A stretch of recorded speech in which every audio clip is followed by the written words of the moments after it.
Arab രാജ്യങ്ങളിലെ Iran ആക്രമണം ചർച്ച ചെയ്യാൻ അടിയന്തര യോഗം വിളിച്ചിരിക്കുകയാണ് അറബ് ലീഗ്.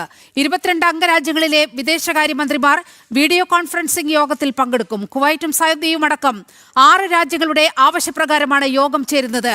ഇതിനിടയിൽ വളരെ പ്രധാനപ്പെട്ട ഒരു അപ്ഡേഷൻ ഇതുമായി ബന്ധപ്പെട്ട് വന്നിട്ടുണ്ട്. GCC രാജ്യങ്ങളോട് ക്ഷമ ചോദിച്ചിരിക്കുകയാണ് ഇറാൻ.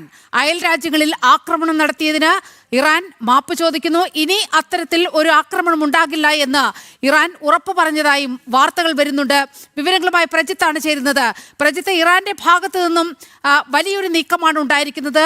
മാപ്പ് ചോദിക്കുകയാണ് GCC രാജ്യങ്ങളോട്. എന്താണ് ഈ ഘട്ടത്തിൽ വരുന്ന ഏറ്റവും പ്രധാനപ്പെട്ട വിവരങ്ങൾ?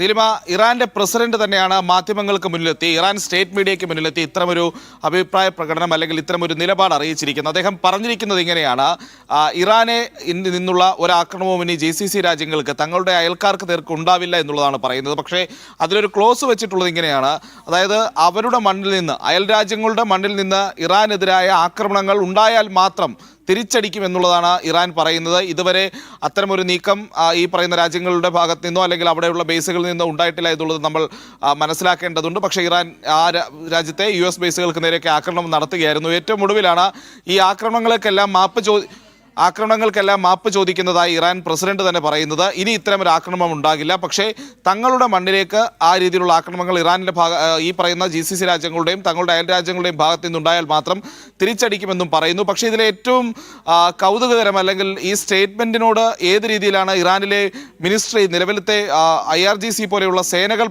പെരുമാറുന്നത് എന്നുകൂടി നമ്മൾ മനസ്സിലാക്കേണ്ടിയിരിക്കുന്നു. കാരണം ഇറാൻ പ്രസിഡന്റിൻ്റെതായ ഈ അനൗൺസ്മെൻറ്റ് വന്ന് മിനിറ്റുകൾക്കുള്ളിൽ തന്നെ ദോഹയിൽ വീണ്ടും വെടിശബ്ദം കേട്ടതായിട്ട് വിവരങ്ങൾ പുറത്തു വന്നിരുന്നു. അവിടെ ഒരു ഇന്റർസെപ്ഷൻ നടന്നതായിട്ടുള്ള വാർത്തകൾ പുറത്തു വരുന്നുണ്ട്. അപ്പോൾ സ്വാഭാവികമായും ഈ ഒന്നെങ്കിൽ ഇറാനിയൻ നിലവിലത്തെ താൽക്കാലിക ഭരണ സംവിധാനവുമായി ബന്ധപ്പെട്ട നിർദ്ദേശങ്ങൾ IRGC പോലെയുള്ള ഈ പറഞ്ഞ പ്രദേശങ്ങളിലേക്ക് തിരിച്ചടി നടത്തുന്ന സേനകൾക്ക് കൃത്യമായി ലഭ്യമാകുന്നില്ല എന്നുള്ളൊരു കാര്യം കൂടി മനസ്സിലാക്കേണ്ടതുണ്ട്. അപ്പോൾ സ്വാഭാവികമായും ഇതിൽ ഇന്നത്തെ പകൽ ഇറാൻ്റെ ഭാഗത്ത് നിന്ന് ഏതെങ്കിലും രീതിയിലുള്ള ആക്രമണങ്ങൾ ഉണ്ടായില്ലെങ്കിൽ മാത്രം ഈ ഇറാൻ പ്രസിഡന്റ് പറഞ്ഞ വാക്കുകളെ സ്ഥിരീകരിക്കാനോ അല്ലെങ്കിൽ അതിൽ ചില ആത്മാർത്ഥതയുണ്ടെന്നോ പറയാൻ കഴിയുകയുള്ളൂ. നിലവിലത്തെ സാഹചര്യത്തിൽ എന്തായാലും ഇദ്ദേഹത്തിൻ്റെ പ്രസ് മീറ്റ് വന്നതിന് ശേഷം അല്ലെങ്കിൽ മാധ്യമങ്ങളോട് അദ്ദേഹം ഇത്തരമൊരു കാര്യം പറഞ്ഞതിന് പിന്നാലെയും ആ മേഖലകളിൽ ഈ പറയുന്ന രീതിയിലുള്ള ആക്രമണങ്ങൾ ഉണ്ടായി എന്നുള്ളതാണ് യാഥാർത്ഥ്യം. അപ്പോൾ അത് എത്രത്തോളം ഫലവത്തായി അല്ലെങ്കിൽ എത്രത്തോളം പ്രായോഗിക തലത്തിലേക്ക് ഇറാൻ്റെ ഈ നിലപാട് എത്തുമെന്നുള്ളത് കാത്തിരുന്ന് കാണേണ്ടതുണ്ട്. അപ്പോഴും ഇറാനെതിരായ ആക്രമണങ്ങൾ കടുപ്പിച്ചുകൊണ്ടിരിക്കുകയാണ് അമേരിക്കയും ഇസ്രായേലും എന്നതൊരു വശത്ത്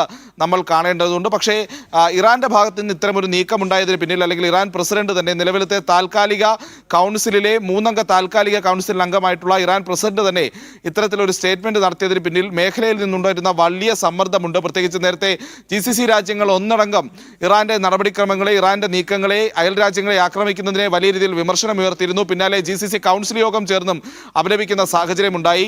ഇതിനു മുൻപ് അറബ് ലീഗിന്റെ അറബ് മേഖലയിലെ 22 പ്രധാനപ്പെട്ട രാഷ്ട്രങ്ങളുടെ സമിതിയായിട്ടുള്ള അറബ് ലീഗ് ഈ വിഷയത്തിൽ, അറബ് ലീഗിന്റെ സെക്രട്ടറി ജനറൽ അടക്കമുള്ളവർ ഇറാന്റെ നടപടികൾ UN ചാർട്ടറിനടക്കമുള്ള വലിയ വയലേഷനാണ് എന്ന രീതിയിലുള്ള വിമർശനങ്ങൾ ഉയർത്തിയിരുന്നു. ഇപ്പോൾ 6ഓളം അംഗരാജ്യങ്ങളുടെ അപേക്ഷ പരിഗണിച്ചുകൊണ്ട് നാളെ അറബ് ലീഗിൻ്റെ നിർണായകമായിട്ടുള്ള അടിയന്തര യോഗം ചേരാനിരിക്കെയാണ് വളരെ പെട്ടെന്ന് ഇറാനിയൻ പ്രസിഡന്റ് തന്നെ ഇത്തരത്തിലുള്ളൊരു ക്ഷമ ചോദിക്കുന്ന നിലപാടുമായി രംഗത്തെത്തിയതെന്ന് കാണേണ്ടിയിരിക്കുന്നു. ഒരു വശത്ത് GCC രാജ്യങ്ങളിൽ സൗദി അറേബ്യയുടെ അടക്കം നേതൃത്വത്തിൽ ഇറാനെതിരായ തിരിച്ചടി വലിയ രീതിയിൽ ആലോചിക്കുന്നതിനിടയിൽ കൂടിയാണ് ഇറാൻ്റെ ഭാഗത്ത് നിന്ന് ഇങ്ങനെയൊരു ക്ഷമ ചോദിക്കലും.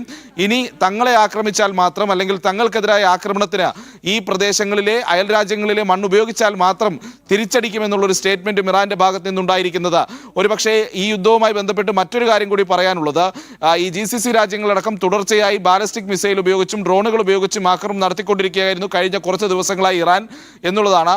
പക്ഷേ ഓരോ ദിവസം കഴിയുന്തോറും ഇറാൻ്റെ ആയുധ ശേഖരത്തിൽ വലിയ രീതിയിലുള്ള കുറവ് വരികയും ഈ സ്റ്റോക്ക് പൈൽ കുറയുന്നതിനനുസരിച്ച് ആക്രമണങ്ങളുടെ ഇൻറ്റൻസിറ്റിയും അതിൻ്റെ തുടർച്ചയും കുറയുന്ന സാഹചര്യം ഉണ്ടായിരുന്നു. അപ്പോൾ സ്വാഭാവികമായും ഇറാൻ്റെ കൈവശം ഇപ്പോൾ നേരത്തെ ആദ്യഘട്ടത്തിൽ നടത്തിയ അത്രയും ആക്രമണങ്ങൾ നടത്താൻ ശേഷിയുള്ള ആയുധങ്ങൾ അവശേഷിക്കുന്നില്ല എന്നുള്ളൊരു സാഹചര്യം കൂടി നിലനിൽക്കുന്നുണ്ട്. ബാക്കിയുള്ള ആക്രമണങ്ങൾ തുടർച്ചയായി ഇല്ലാതാക്കുന്നതായി ഇസ്രായേലും അമേരിക്കയും അറിയിക്കുന്നുമുണ്ട്. ഇറാൻ്റെ പല മുനീഷൻ ഡിപ്പോട്ടുകളും എല്ലാം ആക്രമിക്കുന്ന സാഹചര്യവും ഉണ്ട്. അപ്പോൾ സ്വാഭാവികമായും ആയുധങ്ങൾ കുറഞ്ഞു വന്ന സാഹചര്യത്തിൽ വലിയ രീതിയിലേക്കുള്ള ആക്രമണങ്ങൾ നടത്താൻ കഴിയാത്തൊരു സാഹചര്യത്തിൽ കൂടിയാണ് GCC രാജ്യങ്ങളിൽ നടത്തിയ ആക്രമണങ്ങളിൽ നിന്ന് ഇറാൻ പിന്നോട്ട് പോയതെന്നുകൂടി സൈനികപരമായിട്ടുള്ള ഒരു വിഷയങ്ങൾ വെച്ച് അനാലിസിസ് ചെയ്താൽ അല്ലെങ്കിൽ വിലയിരുത്തിയാൽ നമുക്ക് മനസ്സിലാവുകയും ചെയ്യും.